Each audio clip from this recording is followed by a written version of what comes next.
اس حدیث کو امام حاکم مستدرک نے کہا ھذا حدیث صحیح الاسناد ولم یخرجہ، یہ حدیث صحیح ہے امام بخاری اور مسلم کے شرائط پر، لیکن اس نے اپنی کتاب میں نہیں لکھا۔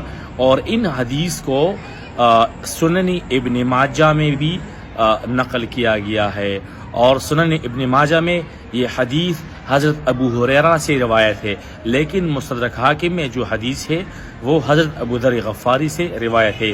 حضرت ابو ذر غفاری رضی اللہ تعالی عنہ فرماتے ہیں کہ رسول اللہ صلی اللہ علیہ وآلہ وسلم نے ارشاد فرمایا، جس نے میری اطاعت کی اس نے اللہ تعالیٰ کی اطاعت کی، تو میرا اطاعت اللہ تعالیٰ کی اطاعت ہے۔ اور پھر فرمایا جس نے علی کی اطاعت کی تو میرا اطاعت یہی علی کی اطاعت ہے، من اطاع علیا فقد اطاعنی۔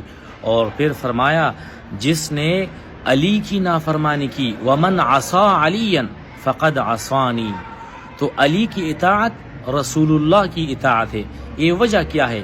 وجہ یہی ہے کہ علی سے غلطی کا ارتکاب اور گناہ کا ارتکاب نہیں ہو سکتا تھا، اس لیے رسول نے فرمایا، رسول کو پتہ تھا کہ اس علی کی ہر کام نیک ہوتا ہے، اس لیے فرمایا کہ علی کی اطاعت رسول اللہ کی اطاعت ہے، اور یہی اطاعت اللہ تعالیٰ کی اطاعت ہے۔